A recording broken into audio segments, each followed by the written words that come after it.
오늘 시편 16편은 다윗의 시인데 이 시편 16편을 뭐라고 얘기하고 있냐면 다윗의 믹담시라고 얘기합니다. 믹담시라고 하는 믹담이라고 하는 게 뭐냐면 금쪽 같은 시라는 거예요.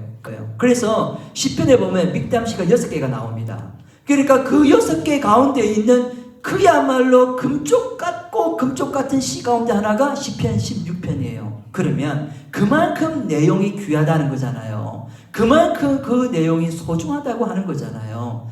오늘 본문 말씀에 보면 다윗이 뭐라고 얘기하냐면 주 밖에 나에게 복이 없습니다. 그렇게 얘기해요. 아무리 엄청난 시련과 저하 가운데 있다 할지라도 다윗은요 항상 주님께 피했어요. 주여 도와주세요. 주여 긍휼히 주세요. 주님께 피했던 귀한 신앙을 가지고 있던 사람이 다윗이에요. 다윗의 신앙은요 항상 일관적이었어요. 목동으로 있을 때나 소년이 있을 때나 골리앗을 이겼을 때나 왕이 되었을 때나 왕권을 가지고 이스라엘 통일을 이뤘을 때나 항상 다윗은 일관성이 있었어요. 우리 신앙이 일관성이라고 하는 게 얼마나 중요한지 모릅니다. 우리는 일관성을 가지고 선순환을 해가야 합니다. 즉 다시 말해서 하나님의 말씀 앞에서 돌이키고 말씀으로 돌아가고 돌이키고 말씀으로 돌아가고 이 선순환이 일관성이 있게 계속 되어져야 됩니다. 그러면서 뭐합니까? 성숙해지는 거잖아요. 성숙해지는 거예요. 두 번째는 오늘 이 다윗이 시편에서 고백하고 있는 게 뭐냐면 피의 전제를 들지 않으면 그 말씀이 나오거든요. 우리 출애굽기 29장 말씀을 한번 보겠습니다. 출애굽기 29장 40절 한 어린 양에 고운 밀가루 10분의 1 에바와 찌은 기름 4분의 1 흰을 더하고 또 전제로 포도주 4분의 1 흰을 더할지며 아멘. 그러니까 구약의 제사 가운데는요 반드시 포도주를 전제에 붓는 이게 있었어요. 포도주를 붓는 게 있었어요. 근데 오늘 시편 16편 말씀 보니까 피의 전제라고 그게 나와요. 이게 이방인들이 하는 거, 우상을 숭배하는 사람들이 하는 거였거든요. 즉 다시 말해서 피를 온몸에 바르는 거예요. 피를 온몸에 바르고 제사를 지내는 거예요. 그들이 하나님을 모르는 사람도 아니고 제사에 대한 바른 방법을 모르는 것도 아닌데 이방인들이 하는 걸 보고 흉내를 낸 겁니다. 그 이방인들이 하고 있는 모습을 보고 이방인들이 바알신과 아세라신과 마르둑을 섬기는 것을 보고 그들이 영향을 받은 거예요. 그러니까 피의 전제를 드린 거예요. 그거는 하나님께서 말씀하신 것도 아니고 드려서는 안 되는 건데 피를 발라서 드렸어요. 그래서 다윗은 그걸 하지 않겠다고 그래요. 우리가 요즘 신앙생활을 하다 보면 이렇게 얘기해요. 때로는 합리적이고 때로는 적당한 타협으로 우리에게 얘기합니다. 한 번쯤은 쉬어도 돼. 뭐 꼭 그렇게까지 해야 할 필요가 있나? 한 번쯤은 적당하게 건너뛰어도 돼. 꼭 그렇게 예배를 할 필요가 있나? 꼭 그런 방법을 해야 될 필요가 있나? 우리에게 세상은 타협을 얘기하고 적당하게 하라고 이야기를 합니다. 쉬어가라. 그럴 때는 좀 쉬라고, 신앙도 쉬고 예배도 쉬고 기도도 쉬고 좀 쉬어가라. 그러나 사단은 우리가 쉬고 있을 때 여지없이 거기를 파고 들어옵니다. 다윗은요 나는 그런 피해 제사를 피해 전제를 드리지 않겠다고 그래요. 아무리 그런 우상이나 이방의 영향이 있다 할지라도 일관성 있게 하나님 앞에 전제를 드리는 거예요. 드려나가겠다고 얘기합니다. 자, 시편 16편 말씀으로 다시 돌아가서 시편 16편 2절 말씀 보게 되어지면 첫 번째 줄에 이렇게 말씀하고 있습니다. 내가 여호와께 아뢰되 주는 나의 주님이시오니 라고 얘기합니다. 여기에 나의 주라고 하는 게 아도나이예요. 아도나이. 주님만이 나의 주라는 거예요. 즉 주님만이 나의 창조자이시고 나의 구원자이시고 나의 반석이 되신다라고 하는 거예요. 그러니까 나를 다스리고 나를 통치하시는 분은 여호와 하나님 당신이라는 거예요. 우리의 신앙과 우리의 믿음은 여기서부터 출발하는 거예요. 여기서부터 출발하는 거예요. 주님이 나의 주님, 나의 온전한 주님이 되었느냐라고 하는 그 고백이 진정한 고백이 있을 때에 잘 한번 여러분이 실험을 해보세요. 실험을 한다는 게 이게 좀 상당히 정확한 표현은 아니지만 한번 해보세요. 내 삶의 모든 영역에 있어서 예수 그리스도의 주 되심을 고백하고 선포하고 한번 살아보세요. 그래서 다윗은 그렇게 고백한 거예요. 주여, 주님은 나의 주가 되십니다. 주님이 나의 아도나이십니다. 그렇게 얘기해요. 내가 왕이지만, 내가 이스라엘을 통치하고 있지만 주님께서 주님이기 때문에 나는 그 주의 뜻에 순종하고 그 주의 뜻을 따라서 살아가는 거예요. 그때 무슨 일이 일어나겠습니까? 하나님의 능력을 체험하게 되어지는 거예요. 그때 하나님의 역사를 체험하게 되어지는 거예요. 그건 당연한 거 아니겠습니까? 하나님의 능력과 하나님의 역사가 하나님이 주가 되실 때 나타나는 거지. 내 뜻과 내 생각을 가지고 살아갈 때 하나님의 뜻과 하나님의 역사와 능력이 나타나겠습니까? 나타나고 싶어도 나타날 수 없는 거죠. 그 다윗은 고백한 거예요. 주님이 나의 주이십니다. 아도나이 주님이시여. 그렇게 고백하며 살아갔다니까요. 그러다 보니까 다윗이 매사의 모든 순간에 전쟁을 나갈 때도 주님, 제가 이 전쟁을 나갈까요? 제가 싸울까요? 이게 하나님의 뜻입니까? 항상 묻고 전쟁을 해요. 그냥 마음 내키는 대로 감정에 따라서 전쟁을 한 적이 한 번도 없어요. 할까요, 전쟁을? 아무리 급해도 지금 전쟁을 하는 게 하나님의 뜻입니까? 왜? 내가 주가 아니니까. 내가 왕이라도 내가 주가 아니니까 아도나이 주 대신 주님께 여쭙는 거예요. 제가 이 전쟁을 할까요? 말까요? 제가 이 블레셋 적병들을 추격할까요? 말까요? 항상 그렇게 물었어요. 그래서 여러분, 다윗의 신앙의 아주 귀한 세 번째 모습은 하나님을 나의 주라고, 아도나이 나의 주라고 섬기며 순종하는 삶을 살았다라는 거예요. 그러면 다윗이 어떻게 이렇게 믿음으로 살아갈 수 있었는가? 8절 말씀 한번 보겠습니다. 시편 16편 8절. 내가 여호와를 항상 내 앞에 모시며 그가 나의 오른쪽에 계심으로 내가 흔들리지 아니하리로다. 아멘. 자, 첫 번째 줄을 한번 보세요. 이렇게 말씀하고 있습니다.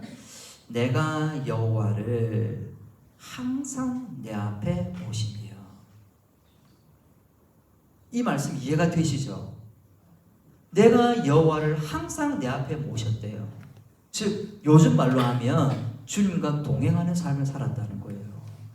항상, 낮에도 밤에도, 힘들 때도 어려울 때도, 순탄할 때도 순탄하지 못할 때도 항상 하나님과 하나님을 내 앞에 모시고 하나님을 동행하는 삶을 살았다라는 거예요. 우리가 신앙생활을 하면서 오늘 제목으로도 썼습니다마는 가장 중요한 중심은 주제는 이건 같아요. 예수님은 나에게 누구인가 하는 거예요. 한번 따라서 하시겠습니다. 예수님은 나에게 누구인가? 예수님이 누구냐고 했을 때 두 종류 사람, 첫 번째는 뭐냐면 예수 그리스도에 대해서 분명한 인지하고 인식하며 살아가는 거예요. 그러니까 항상 주님을 내 앞에 모시며 그렇게 살아가는 거예요. 근데 또 한편의 사람은 그것조차를 생각하지 않은 거예요. 아니, 생각하고 싶지도 않아요. 왜냐하면 그게 부담되니까. 주님을 항상 내 앞에 모시고 살아간다고? 이거 부담돼서 어떡해? 내가 하고 싶은 대로 못하는 거잖아요. 부담되는 거, 이게 부담되는 거, 이게 지금. 예? 하나님을 항상 내 앞에 모심이요. 그게 부담이 되어지는 거예요. 안 모시고 싶어. 안 모시고 그냥 나 주일 예배만 열심히 드리고 천국만 갔으면 좋겠어. 그리고 나머지는 그냥 이 세상을 좀 재밌게 살다가 그냥 천국만 갔으면 좋겠어. 뭐 다른 거 부담되게 뭐 예배 열심히 드리세요, 성경 열심히 읽으세요, 봉사 열심히 하세요, 전도 열심히 하세요. 그런 말씀 하지 마세요. 좀 그런 거 하지 말고 그냥 어쨌든 주일 예배는 꼬박꼬박 나올 테니까 뭐 다른 거 말씀하지 마세요. 그렇게 생각할 수 있다 그 말이에요. 그렇게. 그러니까 두 종류가 있는 거예요. 항상 하나님을 내 앞에 모시고 살아가는 사람들이 있는가 하면 그것 자체를 부담스러워하고 하나님을 믿지만은 믿는다고 하는 그런 타이틀만 있지만 내 삶 가운데는 전혀 하나님과 관계없이 살아가는 삶이 있더라는 거예요. 이 두 종류가 있단 말이에요. 여러분에게 예수님이 누구이세요? 여러분 예수님이 누구이세요? 그래서 우리가 예수를 믿게 되어지면 뭔가 지금 당장 효과가 나타나기를 바라잖아요. 지금 당장 좀 사업도 잘 되어지고 지금 당장 병도 좀 고쳐지고 지금도 좀 안 되는 일도 좀 착착 풀려나가고 그렇게 됐으면 좋겠잖아요. 근데 그렇게 되는 게 그게 축복이 아니에요. 하나님 그거 되려고 우리를 예수 믿으라고 하신 게 아니에요. 안 될 수도 있어요. 안 될 수도 있어요. 내가 원하는 방향으로 안 될 수도 있잖아요. 근데 우리는 와 이거 왜 예수 믿게 하는 거예요? 그럼에도 불구하고 하나님이 나의 하나님이라고 하는 걸 네가 좀 보여줘라. 사업이 안 되어지고 병으로 인하여 어려움을 당하고 내 뜻대로 되어지지 않는 상황 가운데서도 다윗이 고백했던 것처럼 주님은 나의 아도나이이십니다. 주님만이 나의 복이 없습니다. 나는 주님만을 의지하며 항상 내 앞에 모시고 살아가고 있습니다. 그거 좀 증인이 되어달라는 거예요. 그거 좀 증명 좀 해달라는 거예요. 증명 좀 해달라고. 그래서 우리를 부르신 거 아니에요. 그런 증인이 되라고. 그러면 세상이 감동할 수밖에 없을 거 아니에요. 이런 그리스도인은 내가 지금까지 본 적이 없다고. 당신을 보니까 정말 하나님이 살아계신 것 같다고 고백할 수밖에 없지 않겠냐 그 말입니다. 그래서 다윗은요 이런 일관성이 있는 믿음을 가지고 살아갔어요.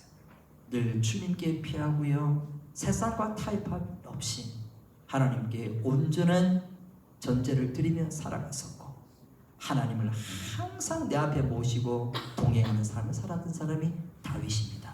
물론 다윗에게도 심각한 문제는 있었고 범죄함도 있었지만은 그렇기 때문에 하나님은 다윗을 포기할 수가 없으셨던 거고 사용하실 수밖에 없으셨던 거예요. 자, 마지막으로 여러분에게 하와이에 갔었던 우리 조상들에 대한 말씀을 드리고 말씀을 맺고자 합니다. 일제시대 때 한국의 그리스도인들이 하와이로 갔어요. 하와이 왜 가느냐면 여기 일제시대 때 한국에서는 신앙의 자유가 없기 때문에 신앙의 자유를 위해서 하와이로 갔어요. 하와이로 가기는 갔는데 일단 당장 먹고 살 일이 없다 보니까 거기서 막 허드렛 일을 하고 농장에서 일을 하고 그렇게 했어요. 일을 하고 있었는데 문제는 주일이 딱 걸린 거예요. 주일이 딱 걸리니까 주인은 농장주 입장에서는 주일에 예배를 드리러 간다? 이건 있을 수 없는 일이에요. 주일에는 당연히 일을 해야 되는데 예배를 드리러 간다? 이건 있을 수 없는 일이에요. 그래서 주일날 예배를 드리러 간다고 하는 그 조선 사람들을 다 불러가지고 채찍으로 때렸습니다. 교회 가지 마. 너 교회 가면 채찍으로 계속 맞을 거야. 위협했어요. 근데 그 다음에 어떤 일이 일어난 줄 아십니까? 그 다음 주가 됐을 때 이 사람들이 그냥 우통을 벗고 왔어요. 주인님, 저 채찍으로 때려주세요. 저 채찍으로 맞고 교회 가겠습니다. 그랬다. 그러니까 이 기독교인들이 채찍으로 맞고 교회를 가겠다고 주인에게 그렇게 얘기하는 걸 주인들이 보고는요 기겁을 하는 거예요. 어떻게 이럴 수가 있느냐고. 결국 그 주인들이 그리스도인이 되었어요. 그리고 그 농장에 예배당이 세워졌어요. 참 대단하죠. 정말 대단하지 않습니까? 우리의 신앙과 우리의 믿음이 다윗의 신앙과 믿음처럼 일관성이 있어서 어떤 환경, 어떤 형편, 어떤 상황 가운데에서도 이 믿음을 가지고 이 믿음을 잘 견지해서 힘들고 어려워도 이기고 승리하십시오. 지금 내가 원하는 대로 바라는 대로 되어져 가는 것 없어 보일지라도 주님을 기대하십시오. 주님은 살아계시기 때문에 그렇습니다. 그래서 여러분이 그 간증이 되어 주십시오. 여러분이 그 살아계신 하나님의 주인공들이 되어 주시기를 주님의 이름으로 축복합니다.